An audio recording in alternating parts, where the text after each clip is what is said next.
demain, le quart d'heure lyonnais, toute l'actualité chaque matin. Parce que Lyon demain se dessine aujourd'hui, voici l'essentiel de l'actualité en ce jeudi et nous sommes le 10 décembre. Le Covid-19, le taux de positivité a chuté, mais le taux d'incidence a grimpé dans notre département avec 11 nouveaux décès. Jean Castex doit annoncer ce soir à 18h si le confinement pourra être levé ou non, comme prévu le 15 décembre, donc la semaine prochaine. Les étudiants lyonnais, toujours dans une situation précaire, le CSE, le collectif de solidarité étudiante, leur propose une aide alimentaire et pour les étudiants étrangers, un dispositif de parrainage. Explication dans cette édition avec Catherine Fillon. Après le feu d'artifice sauvage tiré en marge du 8 décembre, le préfet et le maire de Lyon ont saisi la justice afin qu'une enquête soit diligentée. Une journée de mobilisation organisée aujourd'hui à la centrale nucléaire du Bugey pour s'opposer au projet de réorganisation Hercule. Et puis du foot en Ligue des Champions, les Lyonnaises l'emportent sur le fil à Turin. Lyon demain, le quart d'heure lyonnais, toute l'actualité chaque matin. Gérald de Bouchon. Bonjour à tous et bienvenue dans ce quart d'heure lyonnais. Dans le Rhône, pour le Covid-19, le taux d'incidence grimpe de 144 cas pour la semaine du 28 novembre au 4 décembre à 162 cas pour la semaine glissante du 30 novembre au 6 décembre. Dans le même temps, le taux de positivité a chuté de 15,8% à 10% dans notre département. 1233 patients étaient hospitalisés dans le Rhône hier, 31 de moins en 24 heures, dont 162 en réanimation, un de plus. Et puis 11 nouveaux décès. Le nombre de patients décédés à l'hôpital s'élève à 1629 depuis le 1er mars dans notre département. Le Premier ministre français Jean Castex doit annoncer aujourd'hui à 18h si le confinement pourra être levé ou non comme prévu le 15 décembre. Cela pose la question de la réouverture des cinémas, des salles de spectacle et autres musées. 14 595 nouveaux cas de coronavirus et 296 décès enregistrés en 24 heures en France. On est loin des 5000 cas visés.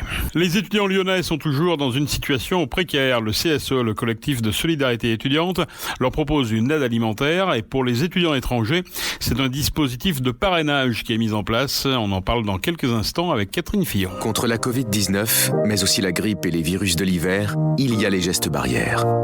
Lavons-nous les mains régulièrement. Toussons ou éternuons dans notre coude.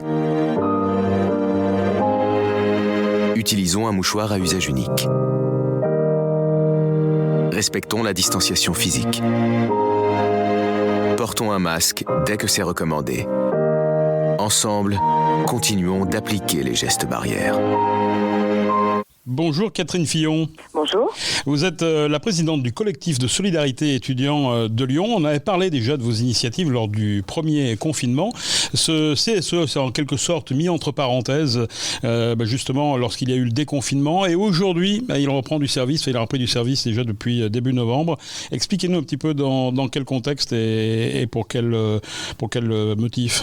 Le CSE s'était constitué au printemps pour donner une aide alimentaire aux étudiants les plus précaires, dont nous savions pertinemment que avec l'arrêt de toute l'activité économique, ils allaient perdre leur job et leur petit job étudiant et donc une bonne partie de leurs revenus. Donc c'était pour soulager un petit peu ces étudiants précaires. Ce premier confinement, il avait été l'occasion de mesurer l'extraordinaire isolement dans lequel se trouvent les étudiants étrangers qui viennent faire leurs études à Lyon. Et voilà pourquoi, lorsque le confinement a été redécidé à la fin du mois d'octobre, non seulement le collectif a décidé de relancer bien sûr l'aide alimentaire immédiatement, mais en plus a posé la question à ses étudiants de savoir si ils seraient intéressés par une mise en relation avec une famille lyonnaise. Parce que on était bien conscient que c'était déjà très difficile au printemps, mais que ça allait l'être encore plus cette année. Pour quelle raison le deuxième confinement chez les étudiants est plus contraignant, je dirais, que le premier? Alors c'est plutôt l'inverse dans la population générale, c'est le ressenti en tout cas qu'on a. Oui, bien sûr, mais c'est plus compliqué pour les étudiants parce que c'est au commencement de l'année universitaire. C'est le commencement de l'année universitaire et donc les étudiants n'ont pas eu l'occasion de venir assister aux cours dans des conditions normales, peut-être pendant 3 semaines au début de l'année universitaire. Et puis après, on est passé dans un mode dit d'hybridation des cours. Donc en fait, ils venaient une semaine sur deux et une semaine sur deux, ils suivaient à distance. Et puis très vite, ils sont plus venus du tout et tous les enseignements se sont faits à distance. Donc ces étudiants n'ont aucune possibilité de nouer des liens, de créer des liens, d'entrer en relation avec les autres. Alors ces étudiants étrangers, qu'est-ce que vous leur proposez? Et vous cherchez surtout des gens pour les parrainer. C'est quoi ce parrainage exactement? Alors, le parrainage, c'est aussi quelque chose qui est né au printemps dans la tête, dans l'esprit d'une bonne partie des bénévoles du CSE. C'est qu'on a constaté non seulement la solitude, mais aussi un grand désarroi par rapport à tout un tas de démarches pratiques, administratives ou médicales. Et on s'est dit que ces étudiants qui sont parfois très jeunes ont besoin presque de parents de substitution, des gens vers qui se tourner, qui soient rassurants et qui puissent les accueillir et les guider dans le quotidien. Il ne s'agit pas du tout de les prendre en charge matériellement, mais il s'agit de leur fournir un point d'ancrage humain et des conseils bienveillants et chaleureux et surtout pratiques parfois pour leur vie quotidienne et donc pour mieux affronter cette période où l'on sait que les étudiants sont en très très grande détresse psychologique. Mais concrètement, comment ça se passe? On s'engage à faire quoi quand on est parrain par exemple? Alors quand on est parrain, on s'engage à inviter l'étudiant à manger à la maison 2 fois par mois et on s'engage à être disponible pour répondre à ses éventuelles interrogations, questions, donc à être joignable par téléphone. On fait en sorte de savoir qui sont les étudiants, quelles études ils font, quels sont leurs centres d'intérêt, leurs loisirs de prédilection, leurs hobbies, leurs aspirations professionnelles. On demande la même chose aux parrains, de manière parrains et marraines, de manière à mieux les connaître aussi, afin d'essayer de voir quels sont les points communs que pourrait avoir l'étudiant parrainé et son parrain ou sa marraine, de manière à faciliter la mise en relation. Et tout cela doit bien sûr être désintéressé. Tout ça est totalement désintéressé. On s'est posé la question, mais on a choisi cette règle du désintéressement absolu. Il ne s'agit pas de faire travailler un étudiant. En revanche, il est bien sûr vivement recommandé de recommander cet étudiant. Pourquoi pas à ses amis ou à ses proches si on a besoin d'un étudiant pour superviser des études, d'enfants plus jeunes, ou d'aller les chercher à l'école, ou de lui faire faire, des courses ou je ne sais quelle mission. Mais en tout cas, c'est une relation qui doit être purement humaine et donc purement désintéressée financièrement. Est-ce que ce dispositif pourrait devenir pérenne? Je l'espère. C'est l'objectif. C'est un dispositif qui existait il y a très très longtemps. En réalité, c'est un dispositif que beaucoup de villes universitaires avaient mis en place lorsque sont arrivés au début du XXe siècle en France les premiers étudiants étrangers et qu'on réinvente aujourd'hui à la faveur de cette crise. C'est un appel aux bénévoles aujourd'hui que vous lancez, un appel aux parrains? Oui, c'est un appel aux parrains, à toute personne qui aime la jeunesse, qui aime les relations interculturelles. L'étudiant étranger, c'est une fenêtre ouverte sur le monde, mais qui a grand besoin aujourd'hui d'être accueilli, d'être accompagné, d'être épaulé. Donc je cherche des familles qui soient curieuses, bienveillantes, ouvertes d'esprit et sensibles à cette approche humaine. Et c'est assez simple parce qu'il y a une plateforme pour à la fois déclarer les étudiants et les parrains et les marraines. Voilà, tout à fait. Le collectif de solidarité étudiante a une plateforme sur son site. Il suffit d'aller sur nos actions.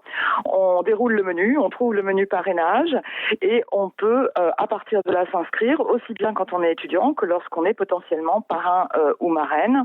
On y trouvera aussi la charte du parrainage qui cadre cette relation, explique comment nous allons mettre en relation les uns et les autres et suivre dans le temps ce parrainage. Merci Catherine Fillon, présidente, je le rappelle, du collectif de solidarité étudiante. Merci beaucoup. Merci à vous Gérald de Bouchon. Lyon demain, un site internet, du son, de l'image, un média complet pour les Lyonnais qui font avancer la ville. Après le feu d'artifice sauvage tiré en marge du 8 décembre, le préfet et le maire de Lyon ont saisi la justice afin qu'une enquête soit ouverte. Le parquet de Lyon a immédiatement ouvert une enquête pour mise en danger de la personne et infraction à la réglementation sur les artifices de divertissement. Le plan Vigipirate est au niveau urgence attentat et les initiatives unilatérales peuvent engendrer des conséquences graves, ont souligné hier le maire et le préfet. Aucune personne n'a été blessée, en tout cas à cause des tirs de feu d'artifice. Des tirs coordonnés qui ont duré moins d'une minute et qui seraient à mettre à l'actif des supporters de l'Olympique lyonnais. La mise en place du feu d'artifice aurait mobilisé 140 personnes. Elle aurait nécessité 3 mois d'organisation et de préparation avec du matériel pour l'essentiel acquis à l'étranger. L'enquête sur la mort du professeur d'histoire Samuel Paty, décapité le 16 octobre. 2 interpellations ont eu lieu en centre-ville de Saint-Étienne. 2 individus russes d'origine tchétchène, âgés de 21 ans. Ils sont soupçonnés d'avoir échangé sur les réseaux sociaux avec Abdullah Ansorov, l'assassin du professeur de 47 ans, tué à Conflans-Sainte-Honorine, après avoir montré des caricatures de Mahomet à ses élèves. Les gardes à vue des 2 jeunes gens peuvent durer jusqu'à 96 heures avant leur éventuelle mise en examen dans le cadre de l'instruction ouverte pour complicité d'assassinat terroriste et association de malfaiteurs terroristes. Lyon demain, la radio lyonnaise à écouter partout dans le monde. Une journée de mobilisation est organisée ce jeudi au centre nucléaire de production d'électricité, autrement dit la centrale nucléaire du Bugey. Il s'agit de s'opposer au projet de réorganisation Hercule. Le projet prévoit de scinder le groupe en 2 entités, les activités nucléaires du groupe et celles liées aux énergies renouvelables. Il pourrait se traduire par la création d'un EDF bleu comprenant le nucléaire, les barrages hydroélectriques et le transport d'électricité. Et de l'autre côté, un EDF vert avec Enedis, EDF renouvelable, Dalkia ou encore la direction du commerce. À Lagneux, une manifestation est prévue à partir de 14h vers le parking du Carrefour Market. Le service de parking mutualisé et connecté de Lyon Parc Auto LPA & Co poursuit son développement. 839 abonnés, 2 fois plus qu'en 2019. LPA & Co propose actuellement 127 parkings de tailles diverses. Les plus grands disposent de 45 à 50 places. Les plus petits seulement d'1 place. Grâce à un partenariat avec Est Métropole Habitat, l'offre de stationnement va s'accroître de plus de 15% d'ici à la fin de l'année, passant de 1330 places à 1576 sur 15 nouveaux parkings. LPA & Co s'étend aujourd'hui sur 22 communes et une nouvelle application mobile permet l'information en temps réel sur les places disponibles. Pour nous écouter en voiture, utilisez l'application Lyon demain. Suspendu un match, Cherki manquera le choc PSG Olympique Lyonnais. Dimanche dernier à Metz, il avait marché sur la jambe du gardien Alexandre Oukidja. Bien qu'involontaire, cette faute lui vaudra un match de suspension. Toujours en football, en Ligue des Champions féminine, les Lyonnaises l'emportent sur le fil à Turin. 2 semaines après leur défaite à Paris, les Lyonnaises l'ont emporté de justesse face à la Juventus 3-2 après avoir été menées 2-1 à la pause. C'est la fin de ce quart d'heure lyonnais. Merci de l'avoir suivi. On se retrouve demain, même heure, même antenne, pour une prochaine édition. En attendant, restez prudents.